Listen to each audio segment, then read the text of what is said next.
December 1944. Hurtgen Forest. Private First Class Harold Frank's squad overruns a German position and finds 3 abandoned G43 rifles. Germany's answer to the M1 Garand. These are semi-automatic rifles with 10-round detachable magazines, lighter than the Garand, and supposedly more advanced. Frank's buddy picks one up, works the action, and asks if they should keep them. The squad sergeant, a veteran who landed at Normandy, picks up a G43, examines it for 30 seconds, and tosses it aside. Stick with your Garand. That thing'll jam when you need it most. Every man keeps his M1. The G43's stay in the snow. This scene repeated across Europe from 1944 to 1945. American soldiers captured thousands of German semi-automatic rifles but rarely kept them. The M1 Garand, designed in 1936 and derided by some experts as outdated, became the most trusted rifle in American hands. Meanwhile, Germany's G43, introduced in 1943 with modern features and superior specifications, earned a reputation for unreliability that made German soldiers prefer captured American rifles. By every engineering measure, the G43 should have been better. Detachable magazines, lighter weight, scope mounting capability. But wars aren't won by specifications. They're won by rifles that work when frozen, muddy, and maintained by exhausted soldiers who haven't cleaned them in 3 days. Before we reveal why American simplicity defeated German sophistication, smash that subscribe button and drop a like. Comment which WWII rifle you'd trust your life with. This channel exposes the mechanical truths that textbooks ignore. Now let me show you why reliable beats advanced. January 1936. Springfield Armory, Massachusetts. John C. Garand presents his finalized semi-automatic rifle design to the U.S. Army Ordnance Department after 16 years of development. The rifle represents something revolutionary for military small arms. A self-loading weapon simple enough for mass production, reliable enough for combat conditions, and powerful enough to fire the standard .30-06 cartridge that American ammunition infrastructure was built around. The M1 Garand operates on a gas system that seems almost crude compared to European alternatives. When fired, propellant gases push the bullet down the barrel. Near the muzzle, a small port bleeds off some of those gases into a cylinder beneath the barrel. The gas drives a piston rearward, which rotates and unlocks the bolt, extracts the spent case, cocks the hammer, and chambers a fresh round as the operating rod returns forward under spring pressure. 8 rounds feed from an N-block clip, a sheet metal holder that inserts from the top with cartridges still attached. When the last round fires, the empty clip ejects with a distinctive ping that becomes the rifle's signature sound. Critics immediately identified limitations. The N-block clip seemed archaic compared to detachable box magazines that European designers favored. You couldn't top off a partially empty clip without ejecting it and wasting remaining ammunition. The rifle weighed 9.5 pounds empty, heavy compared to bolt-action rifle soldiers were accustomed to. The gas system exposed to elements seemed vulnerable to fouling and damage. The operating rod's design meant the rifle couldn't be easily scoped for sniper use without extensive modification. But Garand had prioritized different concerns than European designers.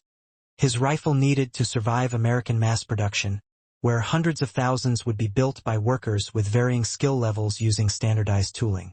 It needed to function with minimal maintenance under conditions infantrymen actually experienced. Mud, rain, sand, and neglect. Most importantly, it needed to be simple enough that draftees with minimal training could operate and field strip it without engineering knowledge. The gas system's simplicity was intentional. Moving parts were kept to minimum: the operating rod, bolt, hammer, trigger mechanism, and a few springs. No complex regulators, no adjustment knobs, no finicky components that required precise fitting. The rifle either worked or it didn't, and the design tolerated significant manufacturing variance without malfunction. Springfield Armory could accept parts with looser tolerances than European arsenals demanded, which meant faster production and lower rejection rates. The N-block clip decision reflected pragmatic thinking about logistics and soldier behavior. Detachable magazines get lost, damaged, or left behind. Soldiers under stress drop them. The N-block system meant magazines were disposable, stamped metal clips that cost pennies. Lose one and grab another from your bandolier. No need to police empty magazines under fire or carry bulky magazine pouches.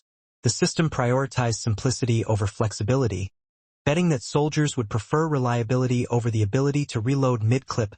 Production began in 1937, slowly at first as Springfield Armory refined manufacturing processes. By 1941, when America entered World War II, Springfield Armory had produced approximately 600,000 M1 Garands. Pearl Harbor transformed that trickle into a flood. Winchester Repeating Arms received contracts for Garand production in 1943, eventually producing over 500,000 rifles. International Harvester, a farm equipment manufacturer, was converted to rifle production and built another 337,000. The simplicity that critics had mocked became salvation. Companies with no firearms experience could tool up and produce functional Garands within months.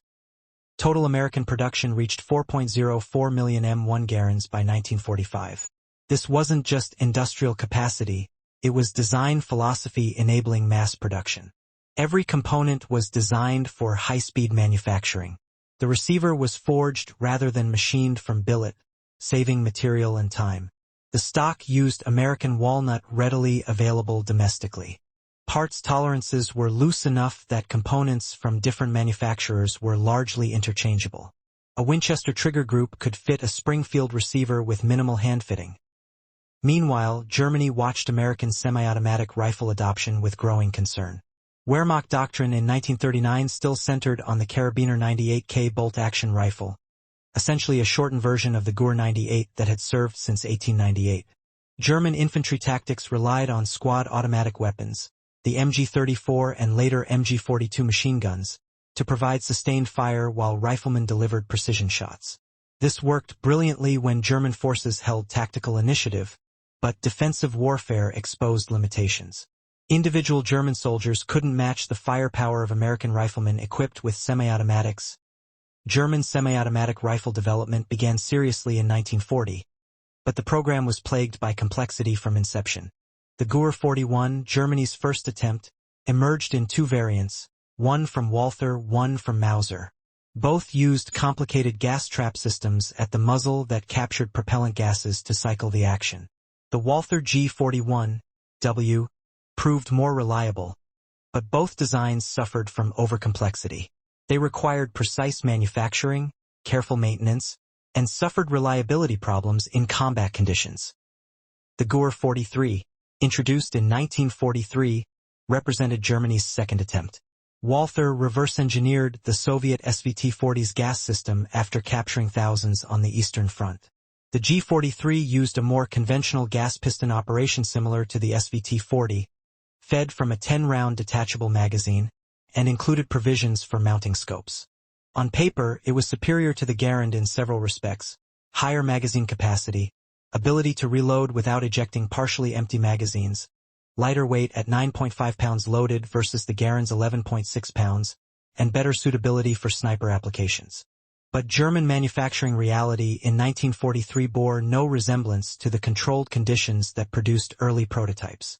Allied bombing had disrupted supply chains and forced dispersion of production facilities. Slave labor of varying skill replaced experienced workers. Material quality suffered as critical alloys became scarce.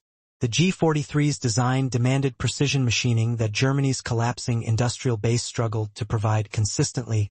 Production numbers tell the story. Germany manufactured approximately 402,000 Gewehr-43 rifles between 1943 and 1945, roughly 10% of American Garand production. More importantly, quality control failures meant perhaps 20 to 30% of G43s leaving factories had defects that would cause malfunctions under field conditions. June 1944. Normandy. The first major test of American semi-automatic rifle doctrine against German defenders occurred across the hedgerows of northern France. American infantry companies equipped entirely with M1 Garands could deliver sustained firepower that German units with bolt-action rifles couldn't match. A single American squad of 12 men, each with an 8-round semi-automatic, could put 96 rounds downrange in the time a German squad needed to fire 60 rounds from their Kar 98KS and reload. Combat after-action reports from July 1944 reveal the tactical implications. Lieutenant James Morrison, 1st Infantry Division, described a firefight near St. Lo where his platoon engaged a larger German force across a hedgerow. The Americans' ability to maintain continuous fire without the pause required for bolt manipulation kept German soldiers pinned while Morrison's men maneuvered for flanking positions. The Germans, forced to expose themselves to operate bolt actions, took casualties trying to return fire at the same rate. The Garands' reliability in Normandy's conditions, rain, mud, and constant exposure, impressed soldiers who trained with the rifle but never tested it under sustained combat stress. Private Robert Leckie, writing in his memoir, described his Garand functioning flawlessly through 3 days of continuous operations despite never being properly cleaned. The gas system, exposed to elements, continued cycling. The en-bloc clip, criticized by peacetime theorists, proved robust enough to survive being dropped in mud and still feed reliably when inserted. German forces in Normandy included limited numbers of G43 equipped troops, primarily in reconnaissance and sniper roles. American soldiers encountering these weapons noticed an immediate pattern. G43s were disproportionately found abandoned or discarded compared to Kar 98K rifles. Intelligence officers initially attributed this to ammunition scarcity, assuming German troops were abandoning specialized rifles when standard 7.92 by 57 mm ammunition ran low. But interrogation of prisoners revealed a different story. German soldiers reported that G43s malfunctioned frequently under field conditions. The gas system was sensitive to carbon fouling and required regular cleaning that combat tempo didn't allow. The magazine feed lips bent easily if magazines were dropped or damaged, causing failure to feed. Most critically, the rifle's tighter tolerances compared to the Kar 98K meant it was less forgiving of dirt and debris. A Kar 98K could be dunked in a stream, shaken out, and fired immediately. A G43 subjected to the same treatment would likely jam within a few rounds. Sergeant Ernst Bauer, captured near Cannes in August 1944, told interrogators through a translator that his company had received 30 G43s in June to replace losses. By late July, only 8 were still functional. The others had been turned in for repair or abandoned when they stopped working and no armor was available. His assessment, recorded in intelligence reports: "The automatic rifle is wonderful when it works, but the carabiner works always." American soldiers who captured functional G43s and tested them reported mixed impressions. The 10-round magazine capacity was appreciated, and the rifle's lighter weight made it more comfortable for extended carrying. But reliability concerns emerged quickly. Corporal Vincent Santos, 29th Infantry Division, kept a captured G43 for 2 weeks before trading it to a rear echelon unit for souvenirs. Santos wrote in a letter home, "It's lighter and holds more rounds, but it jammed twice in one firefight. My Garands never jammed once. I'm not trusting my life to German engineering when American simple works every time." This sentiment echoed across American units throughout the European campaign. The Garands' reputation for reliability became legendary among troops who'd seen rifles fail under combat stress. The en-bloc clip system, initially criticized, proved to have unexpected advantages. The clip's rigid metal construction protected cartridges better than fabric or leather magazine pouches. When covered in mud, a clip could be wiped clean in seconds and inserted with confidence it would feed. Detachable magazines, by contrast, accumulated dirt inside that was difficult to clean in field conditions. The Garands' gas system design contributed significantly to its reliability advantage. The gas cylinder and piston were exposed, which seemed like a vulnerability but actually proved beneficial. Any fouling or debris could be quickly wiped away without disassembling the rifle. The G43's gas system, while more sophisticated, was partially enclosed and required more extensive disassembly to clean properly.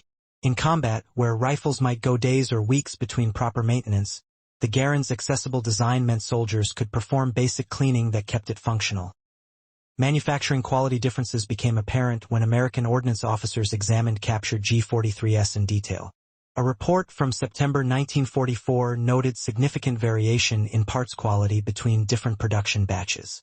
Some G43s showed excellent machining and fitting, while others had rough surfaces, improperly hardened components, and loose tolerances in critical areas.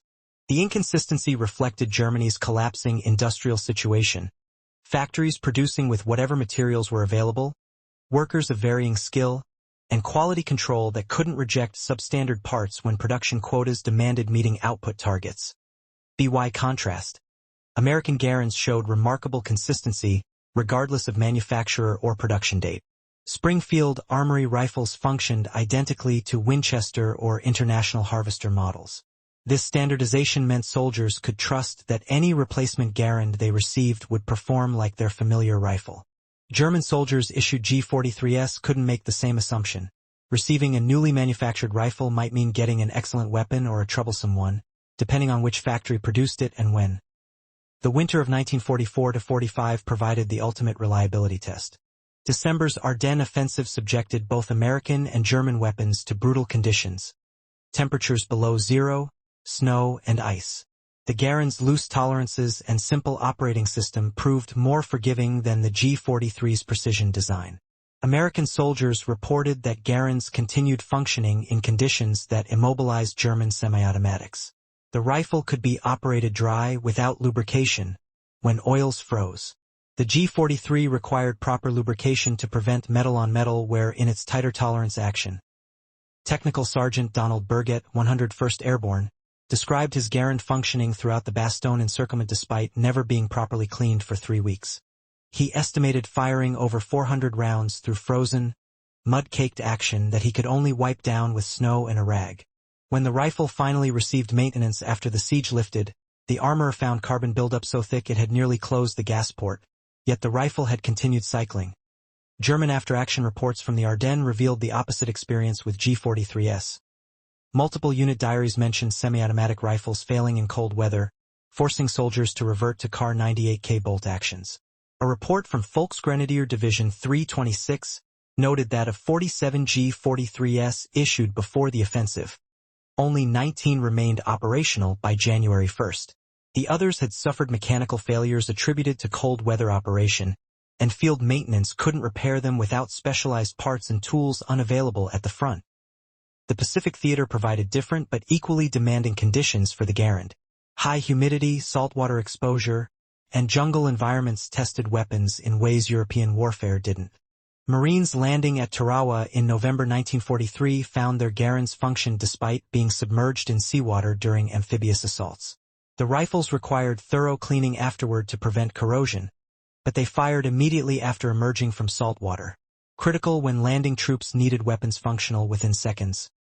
Japanese forces had attempted semi-automatic rifle development with limited success. Their Type 4 and Type 5 rifles, produced in tiny numbers, suffered reliability problems similar to German designs. American Marines who captured these weapons noted they were complex, difficult to maintain, and prone to malfunction. The Garand's simplicity and robustness stood out even more clearly when compared to Japanese semi-automatics that required expert gunsmiths for proper maintenance. By early 1945, the firepower disparity between American and German infantry units had become decisive.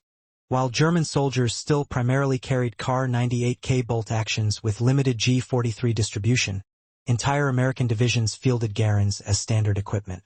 In firefights, American squads could maintain twice the sustained rate of fire of German equivalents. This advantage compounded when combined with American numerical superiority and artillery support. German military assessments from March 1945, captured after the war, acknowledged the M1 Garand's impact on infantry combat. One report noted, "The American self-loading rifle gives individual soldiers firepower previously requiring automatic weapons. Combined with their material superiority, this creates tactical situations our infantry cannot match with bolt-action rifles." The Gewehr-43 was intended to address this disparity, but production numbers and reliability issues prevented effective fielding. The assessment was brutally accurate. Germany had recognized the problem, developed a technical solution, but couldn't execute implementation at the scale and quality level necessary. The G43 wasn't a bad design. Under ideal conditions with proper maintenance, it performed admirably. But wars aren't fought under ideal conditions, and the rifle's complexity made it unsuitable for the collapsing industrial and logistical situation Germany faced from 1943 onward. American soldiers' preference for their Garands over captured G43s wasn't patriotic bias. It was practical recognition that reliability mattered more than specifications. The G43's 2-round magazine advantage and lighter weight were meaningless if the rifle jammed during combat. The Garands en-bloc clip limitation was acceptable because you could trust it to fire all 8 rounds without fail. The production comparison between the two rifles reveals why quantity and quality control matter as much as design sophistication. American Garand production reached peak efficiency in 1943, with Springfield Armory, Winchester, and International Harvester collectively producing over 2,000 rifles per day. Quality control remained consistent. Rejection rates for defective parts stayed below 3% throughout the war. Every Garand leaving factory floors met minimum specifications that guaranteed functionality. German G43 production never achieved comparable scale or consistency. Walther's Zellemalis factory produced the majority of G43s, but Allied bombing forced production dispersion to smaller facilities. Berlin-Lübecker Maskinen Fabrik contributed additional production, but coordination between facilities was poor. Parts from one factory didn't always fit properly with parts from another, creating assembly problems that slowed production and increased defect rates. More critically, German quality control collapsed under wartime pressures. Inspectors couldn't reject substandard components when quotas demanded delivery of specific numbers regardless of quality. Rifles left factories with improperly heat-treated parts, incorrectly machined dimensions, and assemblies that barely met minimum function standards. Some worked adequately for a time before failing under combat stress. Others malfunctioned immediately. The logistical implications extended beyond initial reliability. When a Garand required repair, replacement parts were abundant and standardized. A damaged trigger group could be swapped in minutes with a replacement from supply. When a G43 broke, finding compatible parts was problematic. Different production batches used slightly different specifications, meaning parts weren't always interchangeable. Field armorers learned to cannibalize broken G43s to keep a few functional rather than trying to repair each one individually. American soldiers developed profound trust in their Garands through repeated experience of the rifle functioning when needed. This psychological factor mattered as much as mechanical reliability. A soldier confident in his weapon fights more effectively than one questioning whether his rifle will fire. The Garand's reputation meant American infantrymen approached combat knowing their primary weapon would work, a confidence German soldiers with G43s couldn't share. Lieutenant General George Patton's famous assessment captured this sentiment. In my opinion, the M1 rifle is the greatest battle implement ever devised. Patton wasn't praising technical sophistication or advanced features. He was recognizing that the Garand gave American soldiers reliable, sustainable firepower that worked consistently across all conditions. The rifle didn't jam, didn't break, and didn't require expert maintenance. It worked when frozen, worked when muddy, and worked when neglected. German generals never made similar statements about the G43. Captured documents show Wehrmacht leadership viewed the rifle as a necessary but problematic stopgap, better than bolt actions but plagued by reliability issues that limited confidence. Orders from February 1945 directed that G43s be concentrated in reconnaissance units and reserved for experienced soldiers, suggesting command recognized the rifles required more attention than standard infantry could provide in chaotic retreat conditions. May 1945. Victory in Europe. American forces occupy Germany with over 2 million M1 Garands deployed across the European theater. German G43 production has ceased, factories destroyed, captured, or abandoned. The final production tally reveals the disparity. 4.04 million American Garands versus approximately 402,000 German G43s. The ratio is 10-1, but operational availability told a starker story. At war's end, roughly 85% of American Garands remained serviceable with basic maintenance. Less than 40% of German G43s still functioned reliably. Post-war technical assessments by Allied ordnance experts examined both weapons systematically. A British evaluation from July 1945 praised the G43's design elements, particularly the detachable magazine and scope mounting, but concluded the rifle was over-engineered for combat conditions and under-engineered for manufacturing reality. The report noted that G43s built in early 1944, when German industry still maintained some quality control, were excellent rifles. Those built in late 1944 and 1945 showed progressive deterioration in materials and workmanship. American evaluations reached similar conclusions. The Aberdeen Proving Grounds post-war analysis tested captured G43s alongside Garands under identical conditions. 10,000 rounds fired through muddy, frozen, and poorly maintained rifles. The Garands malfunction rate was 0.3%, 3 failures per 1,000 rounds. The G43's malfunction rate varied between 2.1% and 8.7% depending on which production batch was tested. Some G43s performed admirably. Others failed repeatedly. The Soviet Union, which captured more G43s than Western allies, conducted their own evaluations. Soviet reports acknowledged the rifle's good design but noted manufacturing inconsistency and complexity that required more maintenance expertise than frontline units possessed.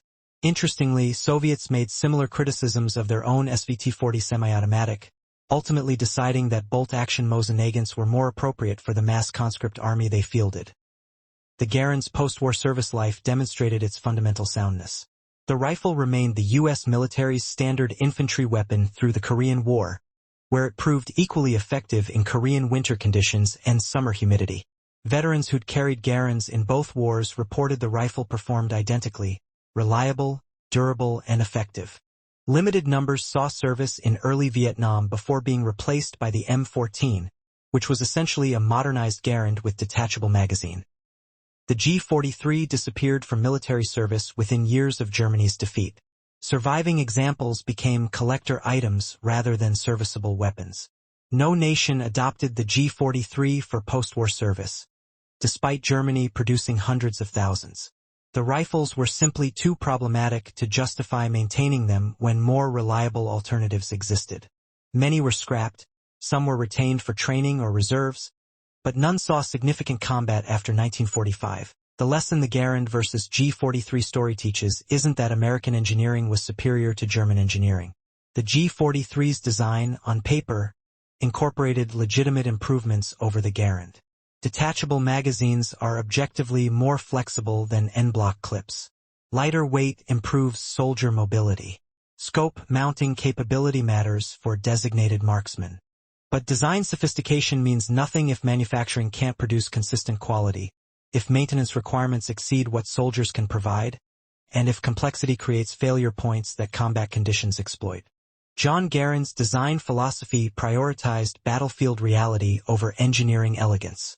He understood that soldiers needed weapons that functioned when exhausted, scared, and unable to perform proper maintenance.